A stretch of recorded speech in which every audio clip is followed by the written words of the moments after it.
बिस्फी में कुछ हो ही नहीं रहा है।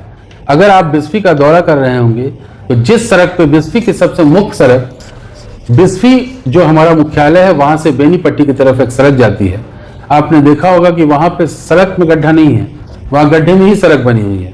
आज लोग नीतीश कुमार ये दावा करते हैं कि हमने पूरे बिहार की सड़कें चमचमा दी। जवाब में हमारा जो लोकल विधायक है उनको भी आप जानते हैं कि दावे बड़े लंबे लंबे करते हैं, लेकिन सच्चाई यह है कि अपने बिस्फी के मुख्यालय से दूसरे प्रखंड को जाने वाली सड़क में अगर खुद से ड्राइव कर लें जो हमारे प्रतिनिधि है ना, तो शायद किस खेत में गिरेंगे उसका अंदाजा नहीं है मुझे। 15 तारीख को कन्हैया कुमार मधुबनी आ रहे हैं, बिस्फी आ रहे हैं, इसको लेकर क्या तैयारी चल रही है? देखिए, सबसे पहले तो आप तमाम पत्रकार बंधुओं का शुक्रिया कि आज इस प्रेस कॉन्फ्रेंस को ज्वाइन किया आप लोगों ने। आपने सवाल किया कि 15 तारीख को कन्हैया कुमार जी आ रहे हैं।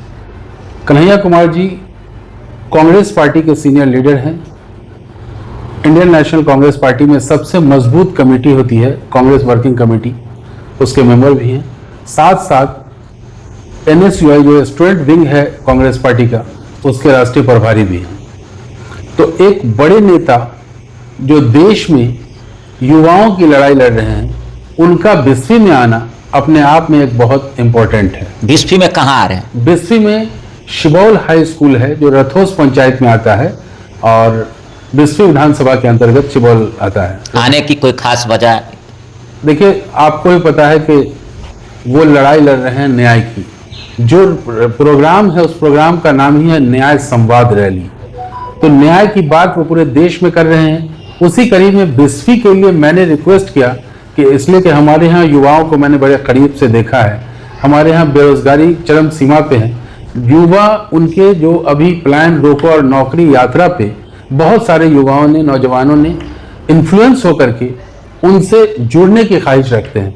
तो अब होता क्या है कि हर कन्हैया जी तो हर जगह नहीं पहुंच पाएंगे, तो हम लोग बिस्फी के लिए काम करते हैं। तो मैंने एक रिक्वेस्ट किया उनसे कि बिस्फी में आप अपना समय दें। तो उन्होंने इस बात को कबूल किया, इसके लिए भी उनका भी बहुत बहुत शुक्रिया।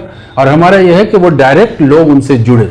यही आप देखेंगे जब प्रोग्राम भी होगा तो उसमें हम लोगों का ये भी है कि कन्हैया जी से डायरेक्ट जुड़ने के लिए एक नंबर भी रिलीज करेंगे हम लोग। तो उनका मेन मोटिव है कि युवाओं को कैसे आगे लाया जाए, युवाओं पे कैसे काम किया जाए। उसकी एक मिसाल आपने देखा कि पूरे बिहार के 4 जिला में उन्होंने प्लान रोको और नौकरी दो यात्रा किया था।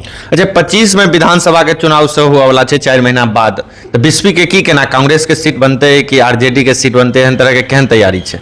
देखिए, बिस्फी के बारे में आपने पूछा कि 25 के चुनाव में सीट कांग्रेस की बनेगी या RJD की बनेगी।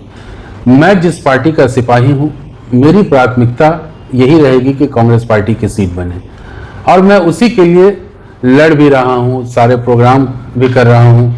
और मैं एक कांग्रेसी होने के नाते मैं चाहूंगा कि हमारी सीट कांग्रेस की बने।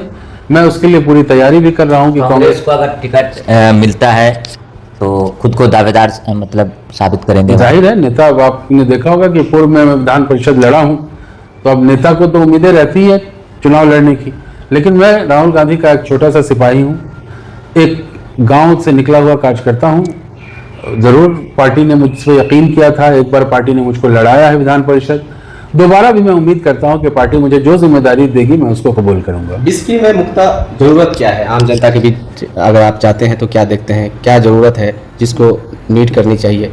देखिए, जरूरत की बात अगर बिस्फी की करें तो आप माइक पकड़े पकड़े लगता है कल सुबह हो जाएगी आपको। इसलिए बिस्फी में जरूरत तो छोड़ दीजिए, बिस्फी में कुछ हो ही नहीं रहा है। अगर आप बिस्फी का दौरा कर रहे होंगे तो जिस सड़क पे बिस्फी की सबसे मुख्य सड़क, बिस्फी जो हमारा मुख्यालय है वहां से बेनीपट्टी की तरफ एक सड़क जाती है, आपने देखा होगा कि वहां पे सड़क में गड्ढा नहीं है, वहां गड्ढे में ही सड़क बनी हुई है। तो एक आदमी मेन, आज लोग नीतीश कुमार ये दावा करते हैं कि हमने पूरे बिहार की सड़कें चमचमा दी। जवाब में हमारा जो लोकल विधायक है उनको भी आप जानते हैं कि दावे बड़े लंबे लंबे करते हैं, लेकिन सच्चाई यह है कि अपने बिस्फी के मुख्यालय से दूसरे प्रखंड को जाने वाली सड़क में अगर खुद से ड्राइव कर लें जो हमारे प्रतिनिधि है ना, तो शायद किस खेत में गिरेंगे उसका अंदाजा नहीं है मुझको। तो मुझको लगता है कि अगर हम बिस्फी के विकास की बात करना शुरू करें, कमियां इतनी है कि गिनाने के लायक नहीं है। मतलब ये कहना चाहते हैं आप कि बिस्फी में आज भी जो सड़क है, जो स्वास्थ्य का हाल है, वो बदहाल है? देखिए, केवल सड़क और स्वास्थ्य की बात नहीं है। किसी देश को, किसी मोहल्ले को, किसी शहर को तरक्की करने के लिए सबसे इंपॉर्टेंट ये है कि शिक्षा का जो ऑर्गेनाइजेशन है वो अच्छा हो, कॉलेज वगैरह भी नहीं स्कूल है। हो, कॉलेजेस हो। यहाँ स्कूल कॉलेजेस को अच्छा करना तो दूर की बात है। आपने देखा होगा कि एक अल्पसंख्यक आवासीय विद्यालय की बात हुई थी, जो गवर्नमेंट ने सैंक्शन किया, उसी पार्टी का एमएलए भी है बिस्फी में, लेकिन स्पेशली वहां पे वो धरना देने गया अपनी सरकार के खिलाफ कि हम यहाँ नहीं बनने देंगे, इसलिए कि ये मुसलमान यानी अल्पसंख्यक की बात है। हालांकि ये अल्पसंख्यक में सिर्फ मुसलमान नहीं आते, देखिए आप उसमें इसकी- जैन जी। भी है, बुद्ध भी है ना, जैन भी है, बुद्ध भी है, क्रिश्चियन भी है, इन तमाम लोगों के लिए वो बन रहा है। देखिए बिस्फी में मौजूदा विधायक जो हैं वो अल्पसंख्यक छात्रावास नहीं बनने दिया, रोक दिया, रोक लगा हुआ, अभी भी रुका हुआ है। इसको लेकर आपने क्या काम किया? आप भी कह रहे हैं हम बिस्फी से बहुत अच्छी चुनाव बात है। मैंने डीएम से मांग की, मैं पटना गया, डिपार्टमेंट माइनॉरिटी जो डिपार्टमेंट है हमारा, उसके माइनॉरिटी मिनिस्टर से मिला, जमा खान से, हमने आवाज उठाई उस पर। अब देखिए, अगर सरकार गूंगी और बहरी हो जाए तो उसका दूसरा हल जनता से अपील करूंगा कि इस गूंगी बहरी सरकार को बाहर करो। ये केवल माइनॉरिटी का इशू नहीं है।